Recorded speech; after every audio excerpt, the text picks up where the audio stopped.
నమస్కారం భారత్ 9 న్యూస్ కి స్వాగతం. హెడ్లైన్ చూద్దాం. తొలి దశ సార్వత్రిక ఎన్నికలకు 62.37% పోలింగ్. పంతొమ్మిదో రోజుకు చేరుకున్న జగన్ మేమంతా సిద్ధం బస్సు యాత్ర.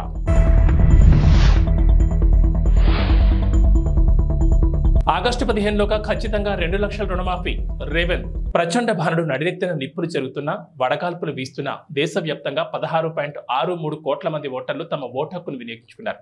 కొన్ని చోట్ల వర్షం కురుస్తున్నా కూడా ఓటర్లు ఓపికగా లైన్లో నిలబడి ప్రజాస్వామ్యంలో తమ పవిత్ర కర్తవ్యాన్ని నిర్వర్తించారు.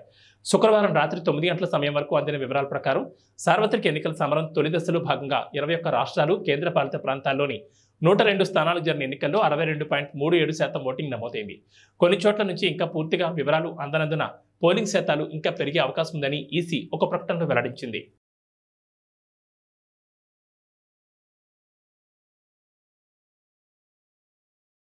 వైసీపీ ఆధ్వర్యంలో చేపట్టిన మేమంతా సిద్ధం బస్సు యాత్ర ఇవాటికి 19 రోజుకు చేరుకుంది. యాత్రలో భాగంగా సీఎం జగన్ ఇవాళ ఉదయం 9 గంటలకు బొడిచెర్ల నుంచి బస్సు యాత్రను కొనసాగిస్తున్నారు.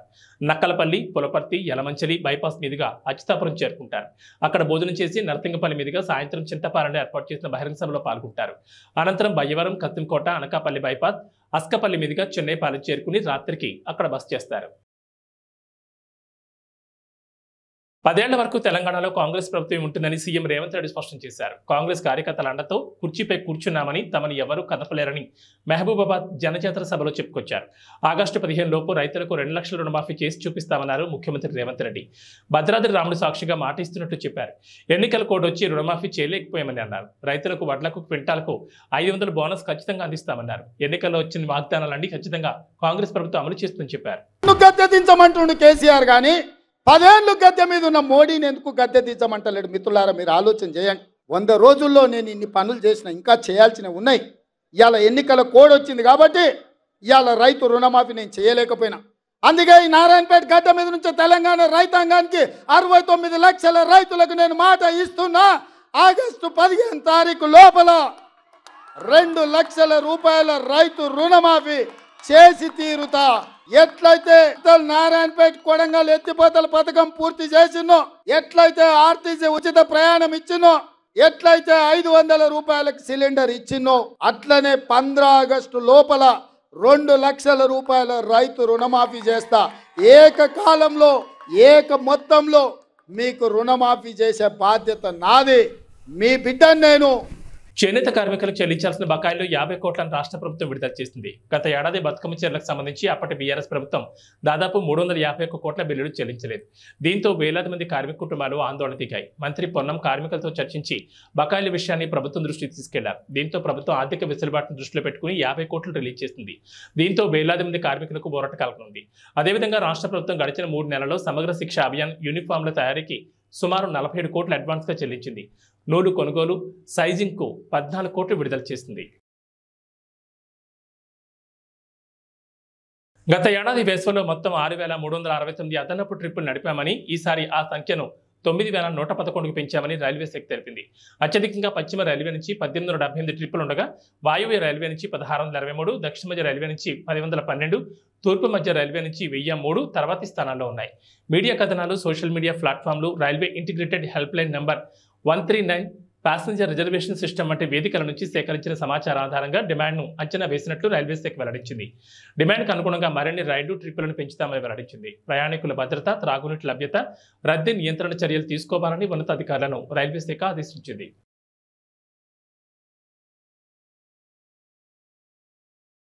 ఐపీఎల్ 2024లో భాగంగా లక్నో వేదికగా జరిగిన మ్యాచ్లో చెన్నై సూపర్ కింగ్స్ పై లక్నో సూపర్ జైంట్స్ 8 వికెట్ల తేడాతో విజయం సాధించింది.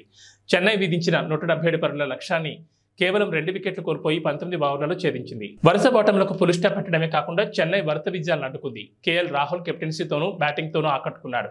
భారీ లక్ష్యాన్ని ఛేదించే క్రమంలో లక్నో ఓపెనర్లు కేఎల్ రాహుల్, క్వింటన్ డికాక్ ఆదరించే దూకుడుగా ఆడారు.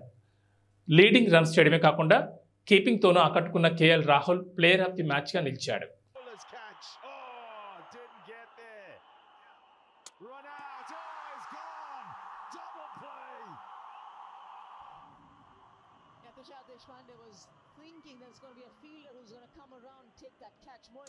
ఏపీ తెలంగాణ రెండు తెలుగు రాష్ట్రాల్లో వేసవి ప్రభావం బాగానే కనబడుతోంది. పగటి వేళ ఎండల తీవ్రత గంట గంటకు అధికమవుతోంది.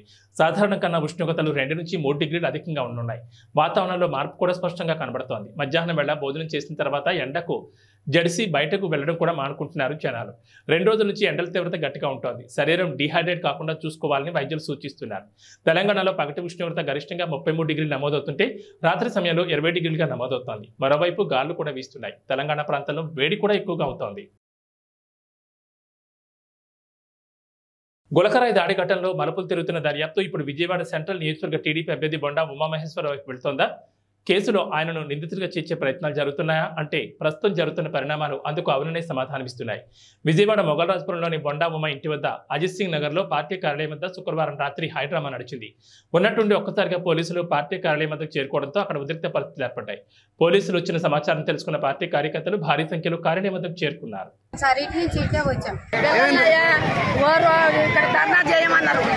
ఇక్కడ జగన్ వస్తున్నాడు చెప్పి రాండమ్మా అంటే మట్టి 200 ఇస్తున్నట్టు 10 కేళ్ళు వచ్చారు. అప్పుడే వచ్చారు 10 కేళ్ళు వచ్చి అయ్యా 200 కోరుకొని ఎట్లా కాళ్ళు పట్టుకుంటే నా మానవం తెచ్చుకొని నేను ఇక్కడే నిలబెట్టుకున్నా. వాళ్ళే రమ్మన్నారా మీరు 200 ఇస్తారని? 200 ఇస్తున్నాను వాళ్ళే రమ్మన్నారు. మా పేర్లు కూడా రాసేది పొద్దున్నేస్తే పనికి వెళ్తాడు. వాళ్ళే ధర్నాకు రమ్మన్నారు. వాళ్ళే రమ్మన్నారు. వస్తారు నిలబడి 200 ఇస్తున్నాడు. ఆయన వచ్చింది దాక్కుంటే ఆయన వచ్చినాక వెళ్ళిపోయారు. మేము పిల్లలు ఎక్కడైనా సరే పిల్లగాడు ఎవరు జోలికి వెళ్ళడు, ఒక చుట్టుకి వెళ్ళడు.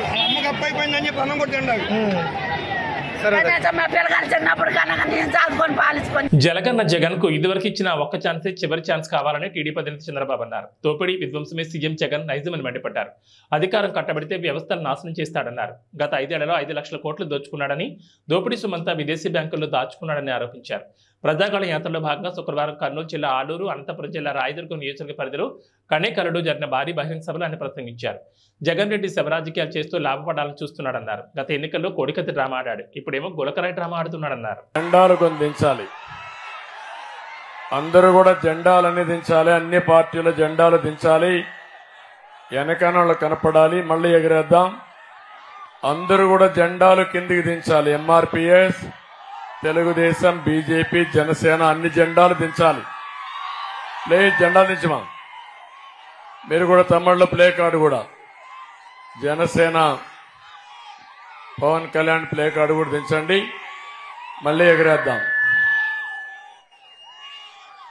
నాకు అనంతపురం కొత్త కాదు, రాయదుర్గం అంతకంటే కొత్త కాదు.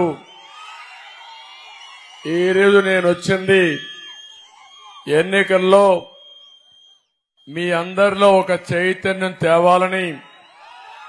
5 సంవత్సరాలు ఒక సైకో పరిపాలనలో ఏమి నష్టపోయామో చెప్పడానికి ఇక్కడికి వచ్చాను. ప్రజా చైతన్యం కోసం ఇక్కడికి వచ్చాను.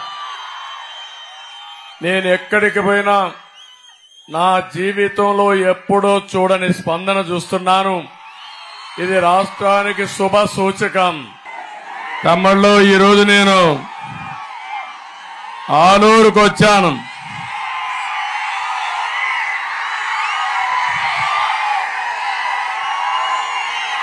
ఆలూరులో మీ ఉత్సాహం చూస్తా ఉంటే ఎన్నోసార్లు ఆలూరుకు వచ్చాను, కానీ ఇంత ఉత్సాహం నా జీవితంలో ఎప్పుడూ చూడలేదు. చాలా అభిమానంగా ఉన్నారు, ఉత్సాహంగా ఉన్నారు. ఈరోజు నేను ఒకటే మీ అందరినీ కోరడానికి వచ్చాను. ఏపీ చరిత్ర అదొకసారి తీసి పైకి పంపి పైకి ఇచ్చేయి. ఇటు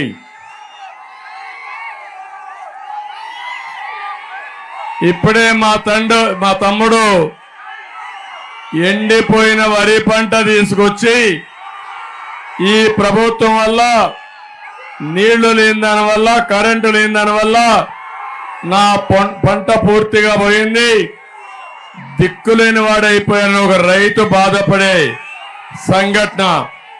నేను ఈ విషయం కూడా మాట్లాడతాను. నగర్లో వైసీపీ అభ్యర్థి ఆర్కే రోజా నామినేషన్ దాఖలు చేశారు. అంతకుముందు నగర్లో పుదుపేట వినాయక స్వామి ఆలయంలో ఆర్కే రోజా దంపతులు ప్రత్యేక పూజలు నిర్వహించారు. అక్కడే నామినేషన్ పత్రాలపై సంతకాలు చేశారు. అనంతరం అక్కడి నుంచి నగరి ఆర్డీఓ కార్యాలయం వరకు భారీ ప్రదర్శనగా వచ్చారు. నగరి క్లాక్ టవర్ వద్ద మంత్రి రోజాకు వైసీపీ శ్రేణులు ఘన స్వాగతం పలికారు. తన కష్టాన్ని గుర్తించిన జగనన్న తనను చెల్లెలుగా భావించి అండగా నిలిచారని మంత్రి రోజా అన్నారు. తన సేవల గుర్తుగా మంత్రి పదవి ఇచ్చారన్నారు. మూడోసారి తనకు టికెట్ రాదని కొందరు ప్రచారం చేశారని, అయితే జగన్ అండతో తాను నేడు నామినేషన్ ఇస్తున్నట్లు చెప్పారు. 2000 కోట్లకు పైగా సంక్షేమ అభివృద్ధి పనులను నగర నియోజకవర్గంలో చేపట్టినట్లు వివరించారు. ఈసారి తప్పకుండా హ్యాట్రిక్ విజయం సాధించి జగనన్నకు గిఫ్ట్గా ఇస్తానని ధీమా వ్యక్తం చేశారు.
పెదకూరపాడు నియోజకవర్గంలో అభివృద్ధి చేశారంటేనే నన్ను నమ్మి ఓటు వేయండి అని ఎమ్మెల్యే నంబర్ శంకర్రావు అన్నారు.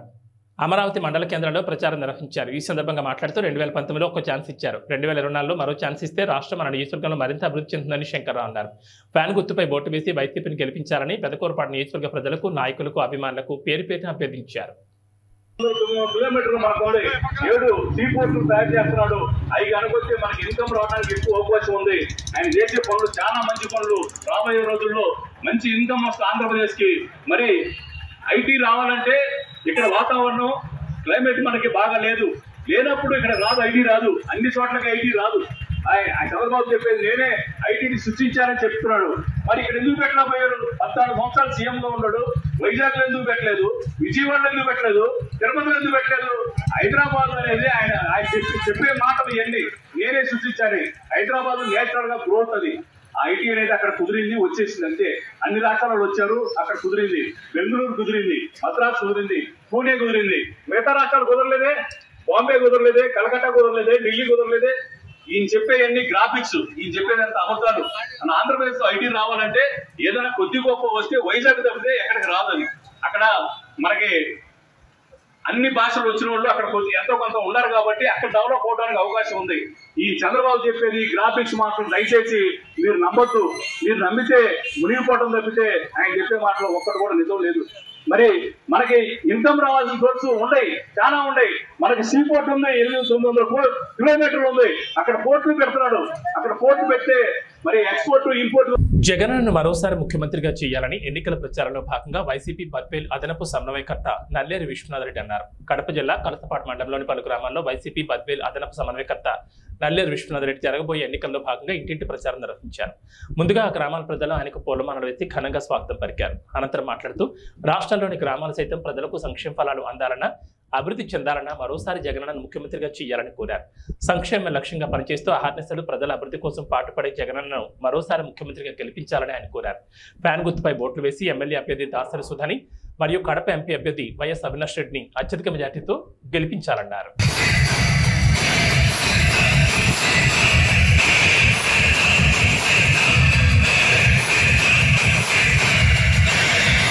పంచాయతీ ఉన్నటువంటి ముదిరెడ్డిపల్లె, లింగారెడ్డిపల్లె గ్రామస్తులకు, నల్లగొండపల్లె గ్రామస్తులకు, వైఎస్ఆర్ కాంగ్రెస్ పార్టీ కార్యకర్తలకు, పెద్దలకు, అభిమానులకు, అక్క చెల్లెమ్మలకు, అవ్వ తాతలకు, ప్రింట్ మీడియా మరియు ఎలక్ట్రానిక్ మీడియా ప్రతినిధులకు అందరికీ నమస్కారాలు.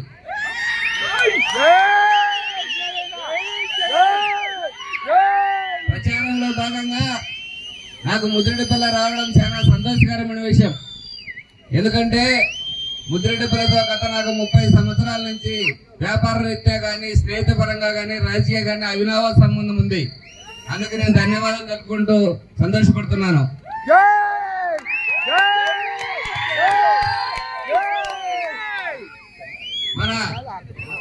ప్రియతమ ముఖ్యమంత్రి, బడుగు వర్గాల ఆశా జ్యోతి, పేదల పాలిట పెన్నిధి మన నాయకుడు ముఖ్యమంత్రి జగన్మోహన్ రెడ్డి గారు ఏదైతే 2019లో మాటిచ్చాడో, మేనిఫెస్టోలో మాటిచ్చాడో, చెప్పిన పథకాలన్నీ మాట చెప్పకుండా మడమ తిప్పకుండా దాదాపు డైరెక్ట్ గా డిబిటీ ద్వారా 2,70,000 కోట్లు, బ్యాంక్ అకౌంట్ ద్వారా 1,50,000 కోట్లు డైరెక్ట్ గా ట్రాన్స్ఫర్ చేయడం జరిగింది.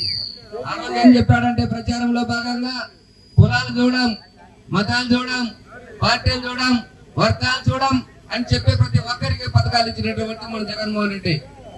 ఏమైనా నా వల్ల మీకు లబ్ధి చేరుకుంటే నాకు ఓటేయండి అని చెప్పిన ఏకైక దమ్మున్న వ్యక్తి జగన్మోహన్ రెడ్డి. భారతదేశంలో కూడా ఏ ఒక్క ముఖ్యమంత్రి, ఏ ఒక్క నాయకుడు కానీ నా వల్ల లబ్ధి పొందింటే ఓటేయండి అని చెప్పిన వారు ఎవరు లేరు. చెప్పిన ఏకైక ముఖ్యమంత్రి మన జగన్మోహన్ రెడ్డి. మన అభివృద్ధి పరంగా చూస్తే మన బద్వేల్ తాలూకాకు 2019 నుంచి 2 సంవత్సరాలు కరోనా అందరూ ప్రపంచం 450 కోట్ల చిలుకు లబ్ధి చేరింది. డైరెక్ట్ గా అయితేనేమి, ఇండైరెక్ట్ గా అభివృద్ధి పరంగా అయితేనేమి. అందులో భాగంగా కలసపాడుకు 160, కలసపాడు మండలానికి 168 కోట్లు డైరెక్ట్ గా మనకు డబ్బులు ఇవ్వడం జరిగింది. అదేవిధంగా బ్యాంకు ట్రాన్స్ఫర్ ద్వారా 43 కోట్ల డబ్బులు ఇవ్వడం జరిగింది. నేనేం చెప్తున్నానంటే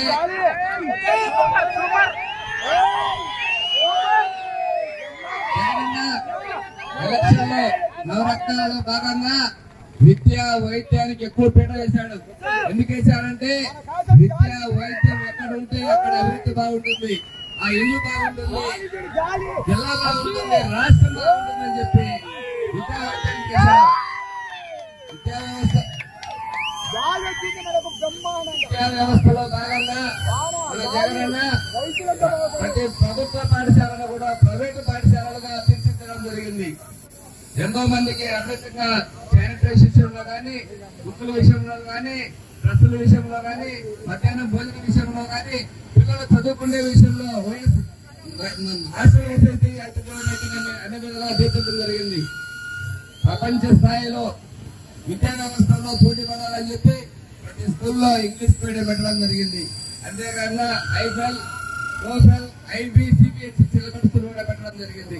తర్వాత ఇంకొక పోతే ఆరోగ్యపరంగా ఎత్తుకుంటే ఇంతకు ముందు మనకు ఆరోగ్యశ్రీ కేవలం 10 లక్షల రూపాయలు, ఇప్పుడు తెలంగాణ వచ్చిన తర్వాత 25 లక్షల రూపాయలు పరిమితి చేయడం జరిగింది.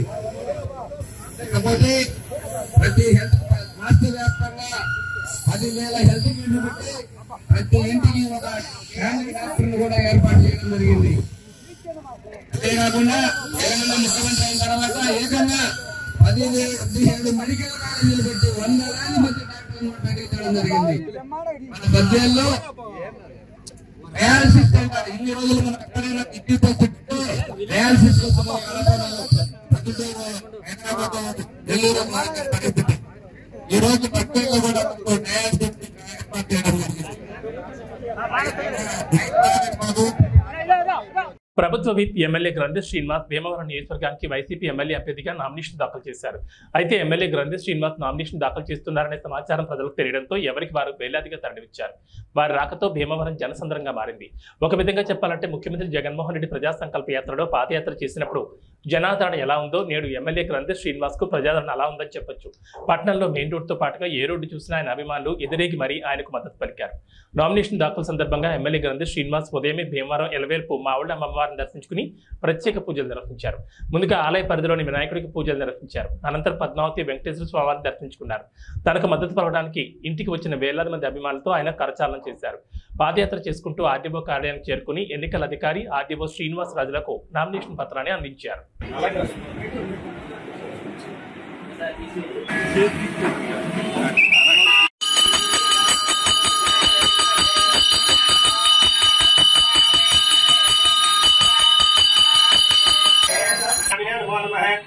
ఆనందగత స్వామి ప్రసాద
బాగా జరిగింది. ఫ్యాన్ ఎక్కితే అవ్వదు.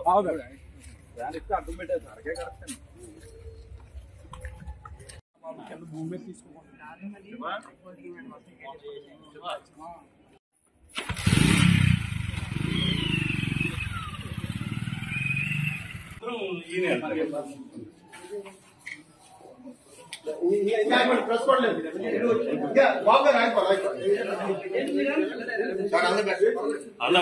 భీమవరం నియోజకవర్గ వైఎస్ఆర్ కాంగ్రెస్ పార్టీ అభ్యర్థిగా నామినేషన్ దాఖలు చేయడం జరిగింది. 2019 నుంచి 24 దాకా నా సాయశక్తుల భీమవరం నియోజకవర్గ అభివృద్ధి కోసం ఇక్కడ ప్రజలకి ఏ సమస్య వచ్చినా కూడా వారికి అందుబాటులో ఉండి వారి ప్రతినిధిగా వారి సమస్యలకి బాధ్యతను వహిస్తూ వాటిని పరిష్కరించడానికి నా స్థాయి శక్తుల నేను ప్రయత్నం చేయడం జరిగింది. ముఖ్యంగా జగన్మోహన్ రెడ్డి గారి పరిపాలన ఒక రెవల్యూషనరీ పరిపాలన అందించడం జరిగింది. గత ప్రభుత్వాలన్నీ కూడా నిర్లక్ష్యం చేస్తే ఆర్థిక అసమానతలు తొలగించే విధంగా ఎస్సీ, ఎస్టీ, బీసీ అగ్రవర్ణాల్లో కూడా పేదలందరికీ కూడా మేలు చేసే విధంగా నవరత్నాల ద్వారా ఆయన పరిపాలన అందించడమే కాకుండా పరిపాలన వికేంద్రీకరణలో భాగంగా సచివాలయ వ్యవస్థను ఏర్పాటు చేయడం, అలాగే పేదలకి సేవ చేసే దాంట్లో భాగంగా వాలంటీర్ వ్యవస్థను ఏర్పాటు చేయడం, ఇవన్నీ చేసి చెప్పినవన్నీ కూడా చేసి మళ్ళీ రేపు ఎన్నికలకి మేము ప్రజల దగ్గరికి ఓటు అడుగుతానికి వెళ్తున్నాం. నిజంగా ఓటు అడుగు హక్కు ఎవరికన్నా ఉన్నదంటే కనుక జగన్మోహన్ రెడ్డి గారికి, వైఎస్ఆర్ కాంగ్రెస్ పార్టీ అభ్యర్థులకి, వైఎస్ఆర్ కాంగ్రెస్ పార్టీ నాయకులకి, వైఎస్ఆర్ కాంగ్రెస్ పార్టీ కార్యకర్తలకే ఓటు అడిగే హక్కు ఉంది. ఎందుకంటే మనం గతంలో చూసాం, చాలా సీనియర్ అని 40 సంవత్సరాల ఇండస్ట్రీ అని 14 సంవత్సరాల ముఖ్యమంత్రి అయిన వ్యక్తి ఏ ఒక్క వాగ్దానాన్ని కూడా అమలు చేయకుండా సుమారు 650 వాగ్దానాలు అనేదానికన్నా అబద్ధాలు అనవచ్చు. ప్రజల దగ్గర అబద్ధాలు ఆడి ఓట్లు వేయించుకుని 2014 ఎన్నికలు అయిన తర్వాత ప్రజలకి వెన్నుపోటు పొడిచిన వ్యక్తి. వెన్నుపోటు అనేది పేటెంట్గా పెట్టుకున్న వ్యక్తి చంద్రబాబు నాయుడు గారు. ఇవాళ జగన్మోహన్ రెడ్డి గారి పక్షాన ప్రజలందరూ కూడా ఉన్నారు కాబట్టి అన్ని పార్టీలకి సంబంధించి ప్రతి పార్టీకి ఎంతో కొంత ఓటు పర్సంటేజ్ ఉంటుంది. కానీ వాళ్ళ ప్రజల పూర్తి సంపూర్ణమైన మద్దతును ఎవరు కూడా పొందలేకపోయారు. అటు కమ్యూనిస్ట్ పార్టీలు కానీ, అటు భారతీయ జనతా పార్టీ కానీ, లేకపోతే జనసేన పార్టీ కానీ, తెలుగుదేశం పార్టీ కానీ, కాంగ్రెస్ పార్టీ కానీ, ఏ పార్టీ కూడా మెజార్టీ పీపుల్ మద్దతుని కూడగట్టలేకపోయారు. వాళ్ళెవరు కూడా సింగిల్గా పోటీ చేసి మరి ప్రభుత్వాన్ని స్థాపించలేదు. నిజంగా ప్రజాస్వామ్యంలో ఉన్న వెసులుబాటుని ఆసరాగా చేసుకుని అందరం కలిపి ఒకళ్ళ మీద యుద్ధం చేస్తామంటే అది నిజంగా ఒకడి మీదకి 10 మంది కలిపి యుద్ధానికి వెళ్తుంటే మన సమాజంలో ఎవరైనా న్యాయమని అంటారా? ఇందులో ప్రజలకు మంచి చేసిన పార్టీ మీద ఇంతమంది కలిసి దాడి చేసి ఏదో రకంగా ప్రజల మనిషిని, ప్రజల ప్రభుత్వాన్ని ఓడించాలని కోరుకుంటున్నారంటే కనుక అది ప్రజల మీద దాడిగానే భావిస్తాం.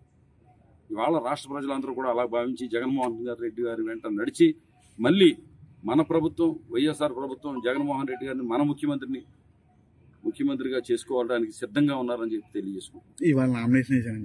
ఇళ్ల పట్టాలు ఇవ్వకుండా నల్లవేలు రామకృష్ణారెడ్డి కోర్టులో కేసు వేసి అడ్డుకున్నారని, ఇది నిజమని నిరూపిస్తే ఈ క్షణం పోటీ నుండి తప్పుకోవడానికి నేను రెడీ అని, నిరూపించకపోతే పోటీ నుండి తప్పుకోవడానికి మీరు రెడీనా అని నల్లవేలు ప్రశ్నించారు. ఈ విషయంపై నల్లవేలు నుండి ఇప్పటికే లీగల్ నోటీస్ ఎమ్మెల్యే అందుకున్నారు.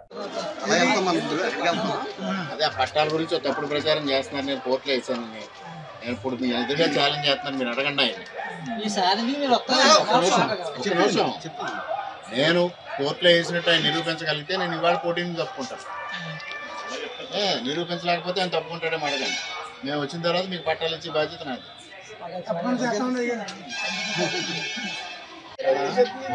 ఇవన్నీ డ్రామా చేసి పట్టాలు ఇస్తారని చెప్పడం, ఇవ్వలేరు, దానికి రామకృష్ణ గారు కోర్టుకు వెళ్ళారని చెప్పడం,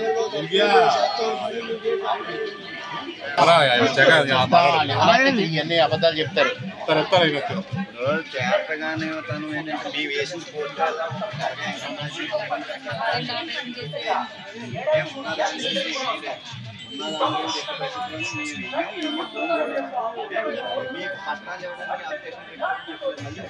హోంమంత్రి తానేటి వనిత నామినేషన్ కార్యక్రమానికి వెళ్లి వస్తుండగా రోడ్డు ప్రమాదం జరిగింది. తూర్పుగోదావరి జిల్లా నల్లజర్ల మండలం వీరపల్లి టోల్ ప్లాజా సమీపంలో డివైడర్ను ద్విచక్ర వాహనం ఢీకొట్టింది. దీనిలో ముగ్గురికి తీవ్ర గాయాలయ్యాయి. వెంటనే సామాజిక ఆరోగ్య కేంద్రానికి పోలీసులు తరలించారు.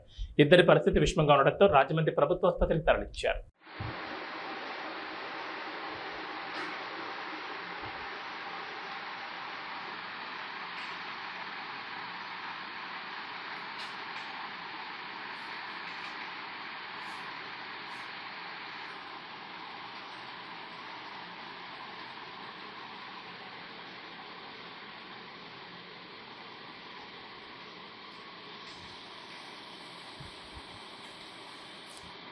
పిఠాపురంలో ఉన్న మన నిజమైన లోకల్ హీరో మన వంగా గీత మీకు మంచి చేస్తుందని ముఖ్యమంత్రి జగన్ అన్నారు.